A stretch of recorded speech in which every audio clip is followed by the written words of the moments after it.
Hola, ¿cómo están todos? Bienvenidos al 6º episodio del ADOMEIN Podcast, el podcast de la Asociación Dominicana de Médicos Internistas. Hoy hablamos con una médico pionera en la Asociación Dominicana de Médicos Internistas, la doctora María de León. Fue un placer debido a la elegancia de la doctora y también hablamos de sus viajes, de su familia, de sus estudios y de todas sus experiencias de vida. Espero que ustedes lo disfruten igual que yo. Doctora María de León, ¿cómo está usted? Excelente, feliz de estar aquí contigo. No, Qué bueno. Yo estoy más que feliz. Usted quizá no se lo había dicho, pero aprovecho esta oportunidad. Siempre la he admirado. Ay, gracias. Es mutuo esa admiración. Y esa elegancia de usted es una cosa impresionante. Es que tú me quieres mucho. Para que lo sepa que sí. Doctora, ¿de dónde es usted? De Santiago aquí, nativa, de toda mi vida. Mis padres son de Puerto Plata, eran de Puerto Plata. Y nos criamos ahí en la Bartolomé Colón. Toda la vida vivimos ahí. Todavía mi hermano tiene el negocio en lo que fue una vez frente a la casa materna de nosotros. Wow. Sí. Y nada, esa es la historia mía totalmente en Santiago. ¿Y cómo era su familia? Mi familia comerciante, mi madre y mi padre, dos personas que creo que nacieron adelantado a los tiempos, sumamente inteligentes, trabajadores, ejemplares. Teníamos la primera bomba que se hizo en Santiago, bomba de gasolina ahí en la Bartolomé Colón. Wow. Y mi madre era una mujer muy trabajadora, empresaria de chiquitica.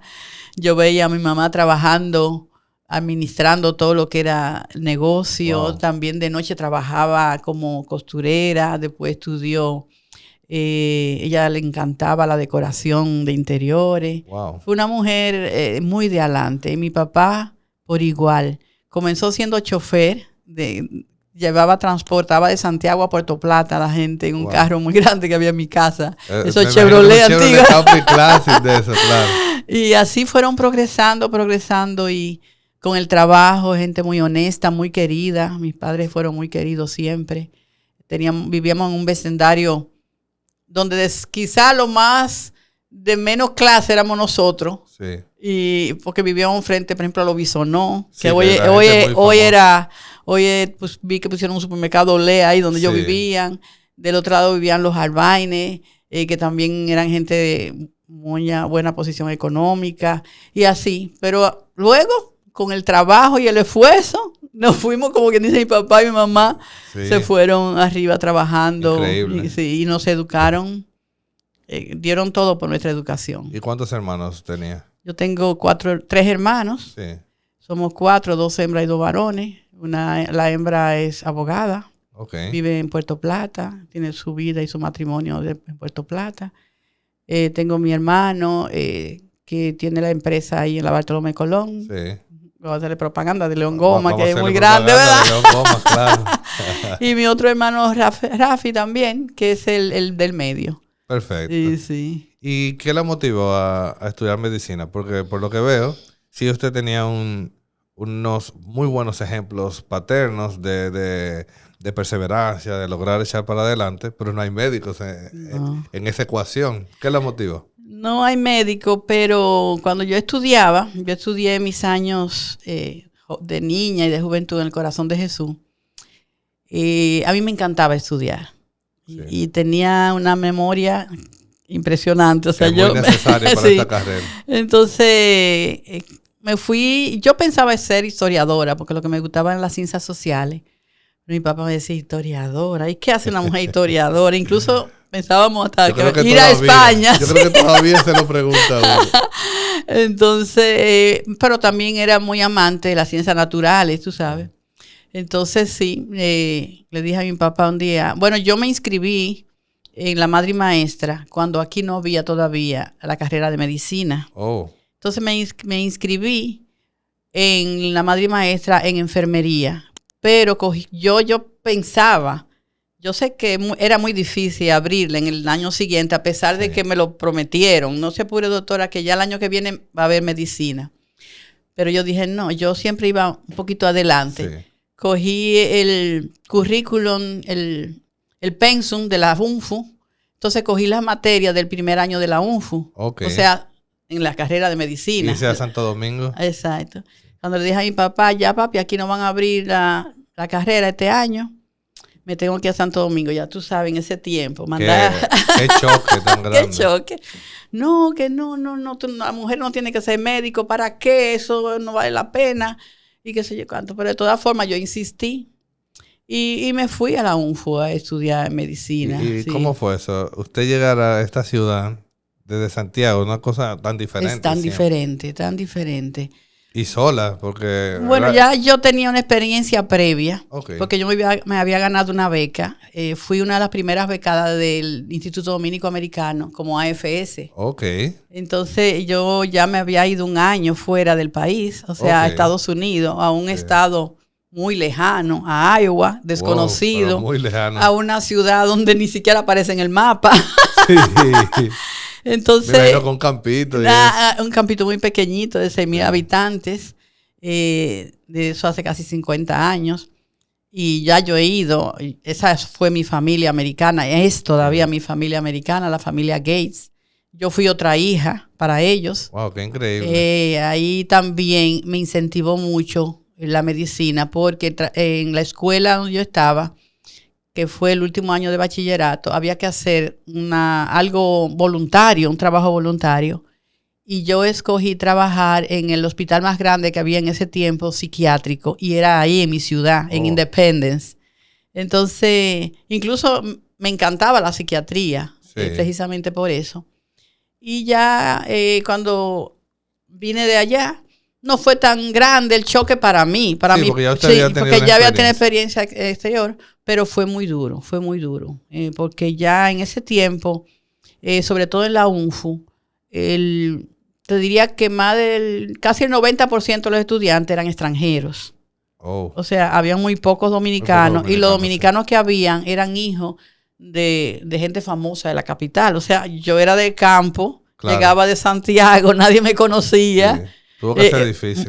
Fue muy difícil, pero tuve también excelentes profesores que me acogieron. Yo me fui con muy buen índice de aquí, que fue uno de los factores por los que me aceptaron, porque era en ese tiempo era muy elitista, pero mi papá era muy sociable, muy amigo de gente en la capital. Y tuve mucho apoyo de gente que me ayudó a estar allá, sí. Entonces ya el año siguiente entra a Pucamaima. Entró a la UNFU. Yo entré... Sí, pero ¿usted terminó en UNFU o...? No, yo terminé en UNFU, o sea, 7 años en la capital, pasando de pensión en pensión, viviendo sola en apartamento. ¿En qué año en época fue muy difícil, muy difícil. Ya eso cuando yo llegué de Estados Unidos, hice el primer año aquí. Te diría que eso fue ya en el 70 y pico. Que te digo, casi nadie. Dominicana no había... realmente, y santiaguera, yo era prácticamente la única que había en premédica, porque eran 3 años de premédica y 4 años de la carrera. 7 años, exacto. Entonces, no había escuela de medicina en Santiago para nada. No. Después, 2 años después, se fundó 2 años. Qué bueno que usted no esperó. No. Yo dije, era larga. Digo yo, si le agrego 2 años más, es mucho. Claro que sí. Mejor voy a pasar el trabajo a la capital. Usted sabe que, bueno, hablábamos fuera del aire, ya en este mes que estamos en el mes de la mujer, lo complicado que es ser médico y ser mujer, todavía en el siglo XXI. En ese momento, cuando usted se graduó de la carrera de medicina, ¿ya usted había formado familia o todavía no? Bueno, yo me gradué de médico y ese mismo año de graduación me casé. Inmediatamente, sí, porque ya yo tenía amores con el que fue mi esposo y ya decidimos casarnos. Inmediatamente también salí embarazada y tuve mi primer bebé. Por lo que yo ese primer año no entré a medicina interna porque estaba embarazada. Exacto. Tuve que esperar 1 año, pero yo no desperdicié ese año. Ese año yo me entré como residente prácticamente voluntaria en lo que lo que fue patología con el doctor Ben Cosme. Trabajé ese año con ellos, que fue una gran base para mí. Ahí tuve todo mi embarazo, el año completo con ellos. Entonces ya después que tuve al bebé, el bebé tenía 1 año, entonces yo entré a medicina interna. Imagino que fue en el Cabral Ibáez, ¿verdad? En el Cabral Ibáez, sí. Que es la primera escuela de medicina interna de todo el Cibao, Así de toda es, esta región. exactamente. ¿Y quiénes eran sus compañeros cuando entró? Mi compañero era el doctor Daniel Rivera, Sí. el doctor Monrobel y su esposa María Rodríguez, que se fueron para Estados Unidos. La doctora Brígida Navarro, que ahora es gastroenteróloga, en Del Home, esposa de mí, somos compadres. Éramos nosotros prácticamente los residentes de medicina interna. Éramos muy pocos. Una época muy dura. Muy dura, donde, imagínate, nosotros, cuando yo entré como R1, yo fui desde R1, fui R2 y R3, porque claro. Me tocó también un R3 que me dio todas las oportunidades y todo el poder de quedarme sola en el Cabral Ibáez, tú sabes. Pero sí, fue muy difícil con un bebé de 1 año. Y en R2 salgo embarazada de María José. Ay, Dios mío, doctora. Ya tú sabes. Y después, ya al final, en R3 salgo de Karen, embarazada también. Es decir, que usted no había terminado de formarse cuando ya había completado. Yo por eso digo que las mujeres no hay que celebrar. Las mujeres hay que celebrarlas todos los días. Sí, 100%. Porque lo que una profesional en cualquiera de las áreas tiene que hacer cuando es esposa y cuando es madre, sí, es terrible. Es terrible. Yo te digo a ti, cuando yo me salía escapada del Cabral para darle el seno a la bebé, que en ese tiempo no había como ahora que la lactancia es obligatoria. Exactamente, no, allá era. Me acuerdo de un profesor que un día me cogió la hora, un profesor muy estricto, que lo recuerdo siempre. Y yo llegué ese día como a las 7:30, uno entraba a las 7 al Cabral. Y me espera en un pasillo, mire, devuélvase. Usted no va a seguir aquí, usted llegó tarde, hoy no vuelve aquí. O sea que fue fuerte, pero fue también un estímulo de seguir adelante. Sí, claro. Y ahora, después que han pasado esos años, yo le digo que no hay pero para seguir adelante cuando tú quieres hacer algo. Exactamente. Tú sabes, mis hijos son el regalo mejor que Dios me ha dado. Le di todo lo que yo pude darle en ese momento. Y ahora que soy abuela, quiero aprovechar ese tiempo que no tuve tanto con los hijos para compartir con mis nietos, tú sabes. Me conta cómo es usted con esos nietos. Y vamos a hablar de eso un poco más adelante. Entonces, ¿usted termina en qué año la residencia? La residencia yo la termino en el 88.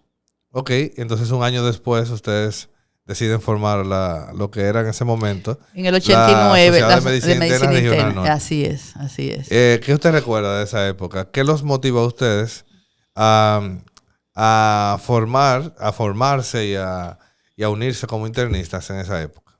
Mira, un día me acuerdo yo estando en la 5ª planta. Teníamos ahí el salón de conferencia, no sé si está todavía en la 5ª planta. El doctor Rivera y yo nos pusimos a hablar ahí en un pasillo. Y Daniel y yo dijimos, todo el mundo mundialmente hay una sociedad. Claro. Los internistas no se conocen ni siquiera qué era un internista en ese tiempo. Así es. De hecho, cuando fue el doctor Luis José Castillo, que nos dio esa ilusión, nos hizo enamorar de la medicina interna, amar a la medicina interna. Y entonces decidimos 2 cosas. Dar a conocer lo que era la medicina interna y segundo, asociar a los internistas. Éramos pocos en ese tiempo, pero había mucha gente valiosa. O sea, que incluso gente que tenían sus especialidades, pero tenían de base medicina interna. Sí. Entonces se hizo un buen grupo y eso nos estimuló a que la gente cuando decía, ¿y un internista para internar a la gente? Sí, o sea, todavía lo dicen, la gente todavía lo dice. Gracias a Dios que cada día menos. Cada menos, pero sí lo dicen todavía. Pero fue una experiencia maravillosa podernos juntar. Me acuerdo yo esa noche en un restaurante que se llamaba El Dragón, que estaba ahora donde está Corripio, en la Estrella Sadalá con 25, en la Estrella Sadalá con Juan Pablo Duarte. Con Juan Pablo Duarte, ahí estaba el restaurante El Dragón. Frente al edificio de Claro. Antes de llegar a Claro. Ahí nos reunimos y invitamos a mucha gente maravillosa como Miguelina Barceló, el doctor Aude, Rivera, Luna, la doctora Rodríguez, o sea, muchísima gente valiosa que hoy todavía permanece y las veo muy activos en medicina interna. Sí. Nos juntamos y se creó ese día la Sociedad de Medicina Interna, siendo el primer presidente el doctor Rivera. Después el doctor Rivera siguió Mejía y después seguí yo como presidenta de la sociedad. ¿En qué año fue que usted fue presidenta? Yo fui presidenta en el 1900, déjame ver, fueron 4 años después de la fundación. Sí, sería 93. 93, exactamente, que ahí se hizo el segundo congreso de medicina interna, porque el primero se hizo en el 91. Sí. Sí. Que de hecho elegimos traerla a usted en este mes, porque usted fue la primera mujer presidenta de ADOMEIN, y después de eso hemos tenido muchas mujeres muy valiosas. Muy valiosas. Entonces, vamos a volver un poquito a la parte de ser internista, que es una especialidad muy sacrificada y de mucho trabajo. ¿Cómo usted pudo compaginar su maternidad? Porque, como ya nos dijo, tuvo 3 hijos. Sí, sí. ¿Cómo se hacía usted para poder ver tantos pacientes, como siempre usted ha tenido, y también ser una mamá abnegada? Mira, ahora yo veo para atrás y dije, wow, ¿cómo lo hice? Sí. Porque no solamente yo comencé, cuando me gradué de medicina interna, yo tuve la oportunidad de abrir un pequeño consultorio en la San Luis, en un sitio muy humilde, en un piso que alquilé, con cosas viejas, con sillones, sí, y esto y lo otro. Y ahí comencé yo a la medicina interna. Pero tuve la gran suerte también de que un año después de yo graduarme, me ofrecieron, gracias a un amigo nuestro, que tenía un cargo en Edenorte como encargado de salud de Edenorte. Okay. Él iba a hacer la residencia, iba a entrar en la residencia, entonces me recomendó para que yo lo sustituyera. Oh, qué bueno. Eso pues fue un gran inicio para mí, una gran ayuda. Yo fui encargada de lo que fue la parte de salud, que en ese tiempo había un sindicato que era Citracode, que era muy fuerte. Eran fuertes, sí. Y le exigía mucho a la empresa, y entre ellos le exigía un buen sistema de salud. O sea, ellos se le daba absolutamente todo lo que ellos pidieran por esa boca, se le pedía. Entonces yo trabajé todo lo que fue la zona norte, visitando todas las clínicas, los hospitales, se le daban los medicamentos. Yo tenía que tener control del consumo de las farmacias, del consumo de los internamientos, hasta de los entierros de ellos. Era mucho trabajo. Era mucho trabajo. Wow.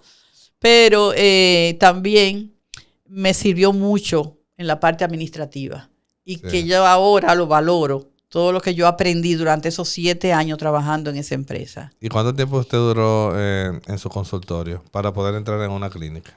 Yo, estando ahí, en Edenorte, entré a la clínica Bonilla. Ok.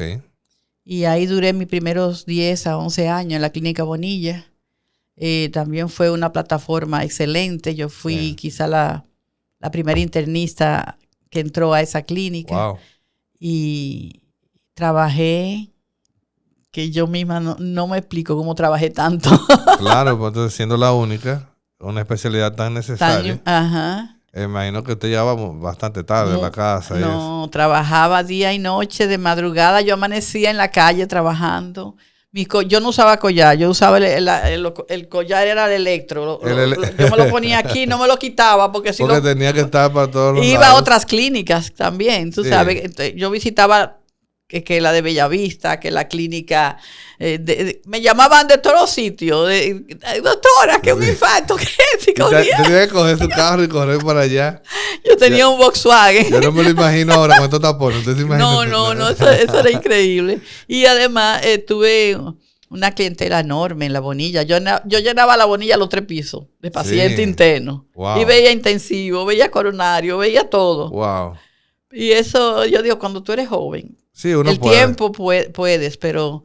Y también los jóvenes deben aprovechar eso, porque todo tiene un momento, tú sabes. Así es. Ay, sí, así. Entonces, ¿cómo, aparte de tantas responsabilidades que usted tenía, cómo fue ser presidenta de ADOMEIN en ese tiempo? Es cierto que no eran tantos, que quizás no sea tan exigente como ahora, que somos muchísimos. Exacto. Pero es una responsabilidad bastante grande.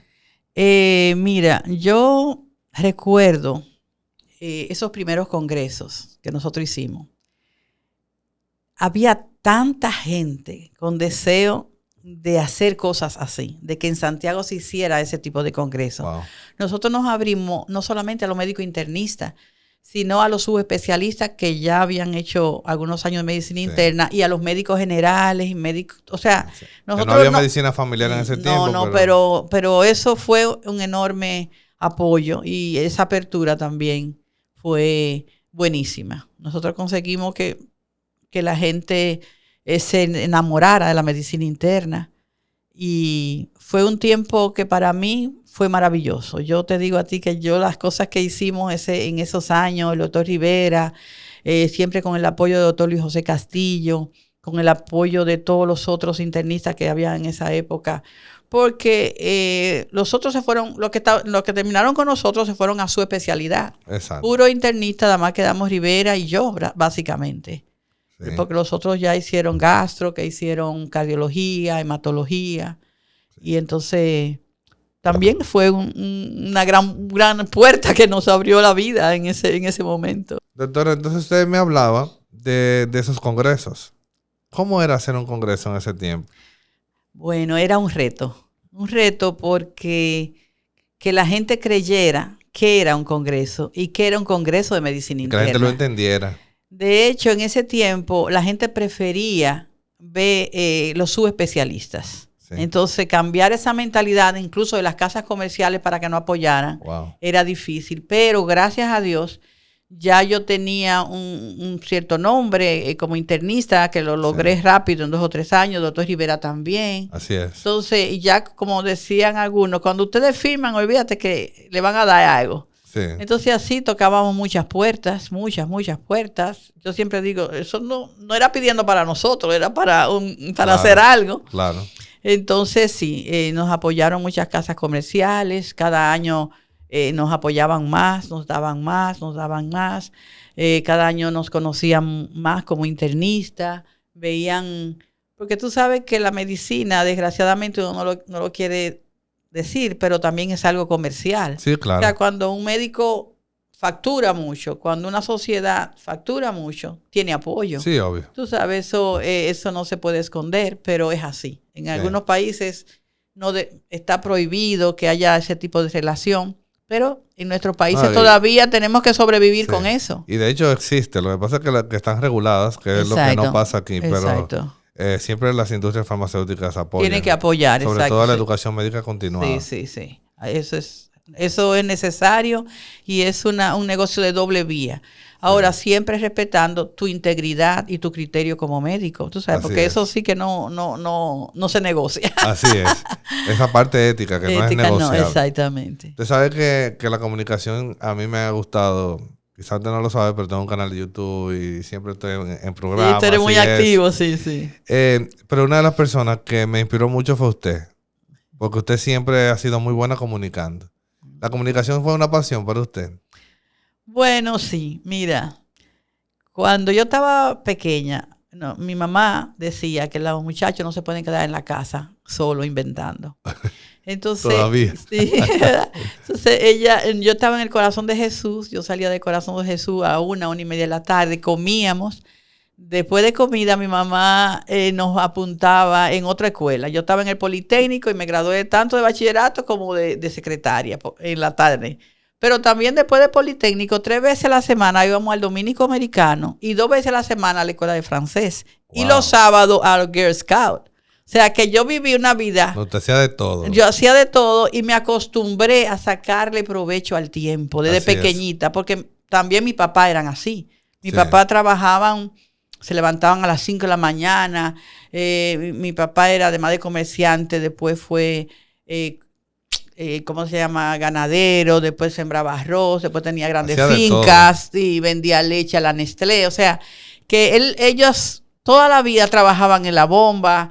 Entonces veíamos que nuestros papás eran siempre ocupados, trabajando, y entonces yo creo que para nosotros era normal no desperdiciar el tiempo. Y entonces en ese sentido yo creo que fue positivo, aunque en ese momento decía, ay, pero mami me va a matar tanta cosa. Sí, pero fue muy positivo. Muy positivo, así mismo fue. ¿Y qué le hizo acercarse a los medios de comunicación? Bueno, cuando yo estaba yo creía que era como en 8º curso, me dice una monja del Politécnico un día que yo era la que iba a ser la maestra de ceremonia de una convención católica. Wow. Y ella, digo yo, ¿cómo va a ser? Sí. Porque ellos veían que como yo era, como yo era en el colegio, cuando yo me he parado, yo creo que yo pesaba como 50 libras, una cosita así flaquita, con el pelo larguísimo.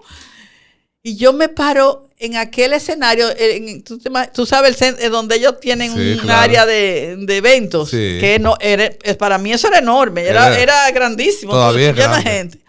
Y entonces ahí yo dije, bueno, ella me dijo que yo era, pues lo hice bien. Entonces de ahí, en las veladas del colegio, tanto de Corazón de Jesús como de Politécnico, siempre me buscaban. Si había una obra de teatro, me ponían a hacer uno de los papeles. Entonces, como que para mí fue normal trabajar público, tú sabes, así, no me daba tanta vergüenza. Sí, eso del miedo escénico usted no lo tuvo tanto. No, porque yo pensaba que me tocaba a mí hacerlo. Incluso cuando fui a Estados Unidos,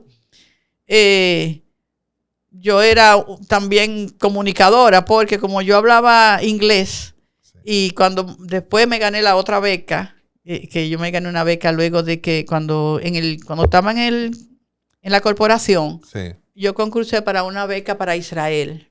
Wow. Y me la gané, esa beca. Ellos me pagaron esa beca para hacer medicina ocupacional. Entonces, usted fue la primera médico ocupacional aquí. Ajá, sí. Pero entonces, como te digo, yo me fui para Israel en aquel tiempo. También que, concho, yo iba a Israel como en ese tiempo, tú sabes, era difícil. Todavía, Sí, todavía. Estaba las mismas circunstancias políticas que nunca se han resuelto. Pero en ese tiempo que yo fui, me tocó la experiencia. No era solamente estudiar en la universidad y estudiar en los hospitales, sino vivir con ellos sus experiencias. Me tocó vivir en un kibutz también, a 5 kilómetros de la Franja de Gaza, donde yo oía los bombardeos y ellos se quedaban como si nada. O sea, que ellos estaban adaptados a eso. ¿Y cuánto tiempo usted duró allá? Yo duré, el curso eran 4 meses, pero yo aproveché también a conocer esa parte de Asia y esa parte de los países árabes. Y entonces eso fue una gran experiencia. Claro, con mucha tristeza, porque ya yo tenía mis 3 niños. Tú sabes, me fue difícil hacerlo, pero también yo dije, yo me voy a ir por ellos. Sí, claro. Porque eso me dio también mucha amplitud de pensamiento, conocer, aceptar a las demás personas fácilmente. Me amplió el mundo y me hizo ver una vida más feliz también, de ver que no era nada más República Dominicana, mi ambiente. Claro. Tú sabes, yo creo que eso... Le abre los horizontes. Y en ese tiempo... era, en cierta forma, había cierta seguridad para tú viajar y vivir. Sí. Además, el pueblo israelita es muy seguro.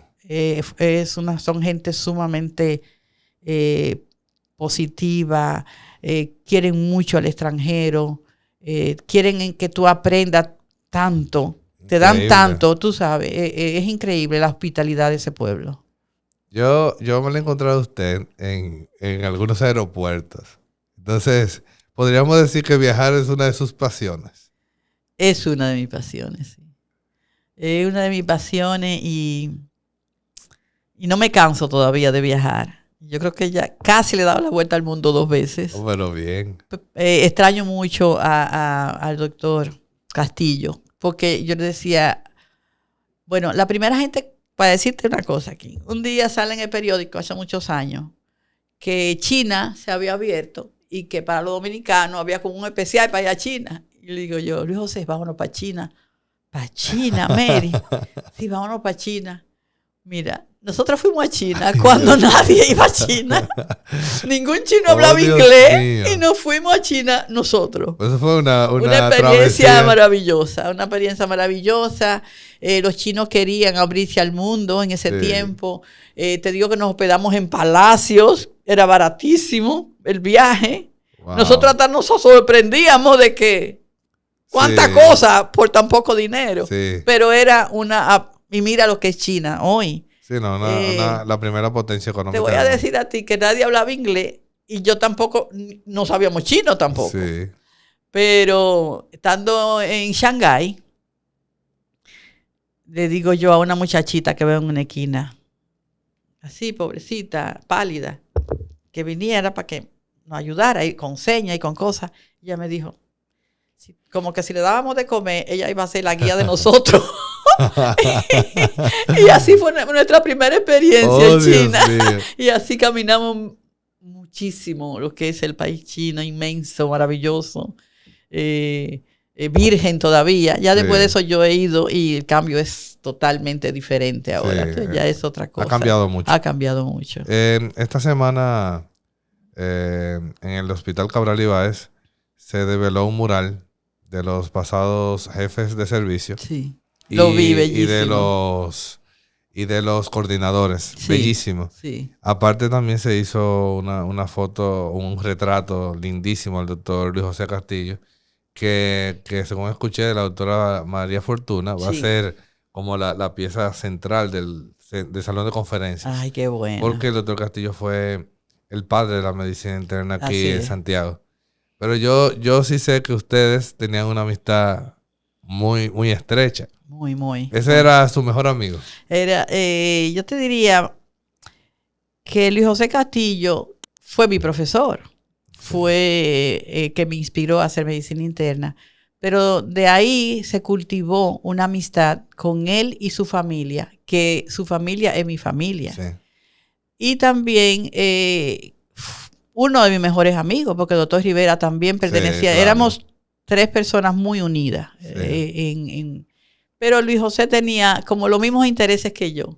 Conocer el mundo, viajar, su esposa también. Sí. O sea, ella nunca decía que no. Si íbamos para allá, íbamos para allá. Bueno, de tal manera un saludo a mi esposa, que es igual. Sí. Decía Judy, la esposa de Luis José, aquí tienes tú 2 mujeres, Luis José. O sea que él andaba con 2 mujeres siempre. Así es. ¿Usted tiene alguna filosofía de vida o algo que quiera compartirle, sobre todo a los médicos internistas jóvenes? Mira, yo le digo no solamente a los internistas, sino el gran compromiso que tiene la persona cuando decide ser médico. Sí. Entonces, lo más importante es mantener una línea ética, una línea de moral. Así es. Y sobre todo, nuestra misión es ayudar, aportar, servir. Claro que nos pagan también por eso, claro. Pero que cuando tú te acuestes en tu cama, tú sientas que hiciste lo correcto. Y eso es algo que no tiene precio. Y ese es mi mayor consejo, que sean fieles consigo mismos y que sean médicos que estudien y se preparen siempre. Así es, sobre todo mantenerse estudiando. Y en ese sentido, quiero contarle una experiencia que tuve con usted y con el doctor Castillo. Sí. A mí me invitaron una vez a un congreso del American College, el Colegio Americano de Cardiología. Ajá. Y yo lo rechacé porque yo entendía que yo quería ir a algo de medicina interna, no de cardiología. Y el primero que fui fue en Washington. Y me sentí súper feliz al ver que ustedes estaban allá también. Sí. Y eso me inspiró mucho. A partir de ahí yo voy todos los años, porque uno tiene que buscar, aprender mucho. Pero ustedes siempre la gente que estaba muy, yo entiendo que adelantado a la época, porque en ese tiempo los médicos internistas no salían del país a los congresos. ¿Cómo llega usted a eso de ir a congresos extranjeros? Sí, yo sé que la experiencia de ir a Iowa y ese tipo de cosas le ayudó, pero ¿cómo usted entendió que eso era necesario? Mira, los médicos tenemos que pertenecer a los colegios médicos nacionales e internacionales. Eso es importantísimo. Y nosotros siempre, nunca faltamos a ningún congreso del American College. Nunca faltamos. De hecho, yo, por ejemplo, el año pasado yo no fui. Ellos se extrañaron de que nosotros no fuéramos. Ellos no sabían también que Luis José había fallecido. Pero nosotros llegábamos allá y ya éramos parte de esa familia. Sí. Incluso hay una comunicación que me hicieron, precisamente yo creo que es raro que me escribieron esta semana. Pero el hecho de no asistir a congreso es una falta grave cuando tú puedes hacerlo. Totalmente. ¿Tú ves? Cuando ir a con nosotros, yo iba no sé a cuántos congresos si me invitaban a un congreso, yo nunca decía que no. Sí. En Estados Unidos, en España, en América Latina. Yo fui a El Salvador en plena guerra de El Salvador, a un congreso. Fuimos a la Argentina no sé cuántas veces, íbamos a los congresos que eran fantásticos. A Chile fuimos también a muchos congresos. Y yo creo que esa es una oportunidad que ningún médico debe perderse cuando puede hacerlo, porque te ahorran tantas horas de lectura. Sí, sobre todo eso. Que tú aprendes muchísimo. ¿Hay algo de lo que usted en su transcurrido como médico se arrepiente hoy?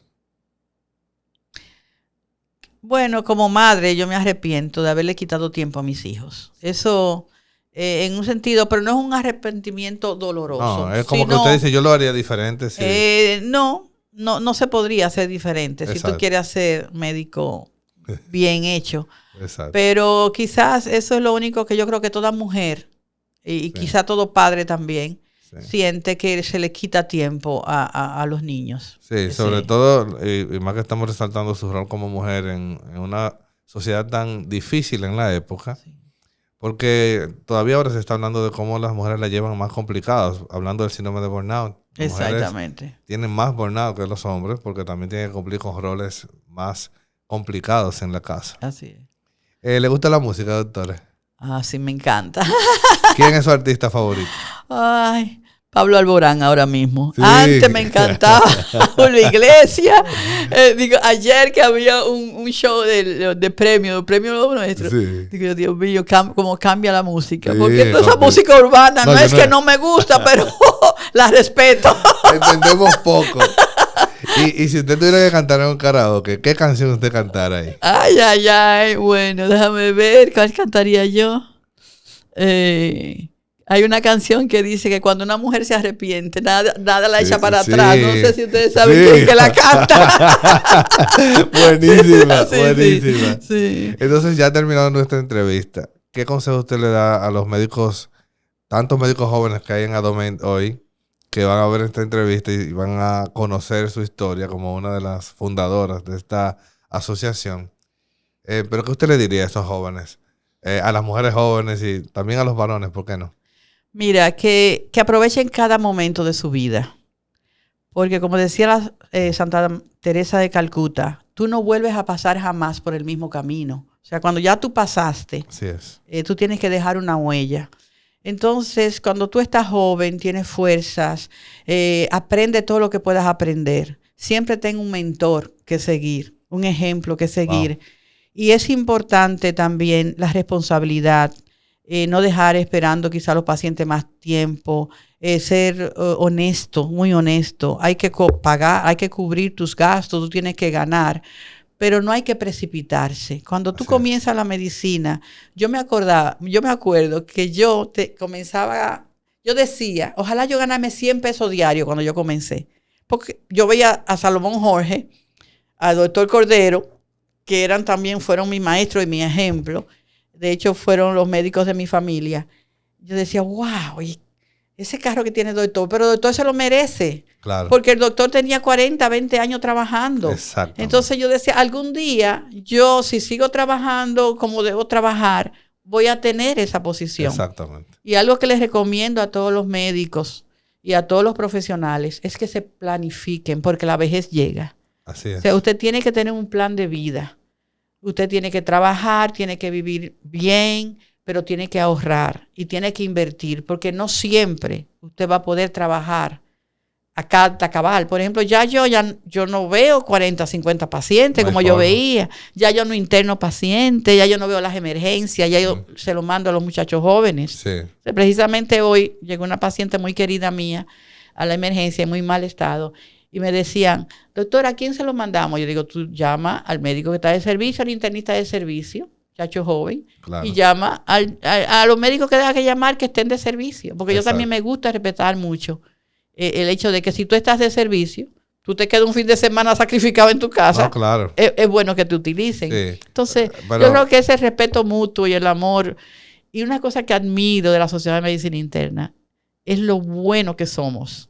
Sí. los buenos amigos. Yo nunca he oído hablar a un internista mal de otro internista. Sí, es cierto. Yo nunca he visto eso. Yo veo en otras especialidades que sí hacen comentarios inadecuados. Sí, es Nosotros cierto. somos muy, muy buenos, muy honestos y eso hace Sí, que es seamos muy así. unidos también. Yo quiero agradecerle a usted y a todos los pasados presidentes que cuando yo asumí la presidencia me mostraron ese apoyo incondicional. No es fácil ser presidente de es Adomain, fácil. pero yo siento la carga mucho más ligera gracias a ustedes. Le agradezco infinitamente haber venido hoy. Aprovecho para mandarle un saludo a su hijo A Carlos. que es mi amigo y lo quiero muchísimo. Ay, qué bueno. Y le agradezco infinitamente que viniera. Estaremos aquí en el podcast de Adomain. Esperamos que la gente se haya disfrutado tanto de esta entrevista como lo hice yo en su sexto episodio del podcast de Adomain. Muchas gracias y bye bye. Gracias.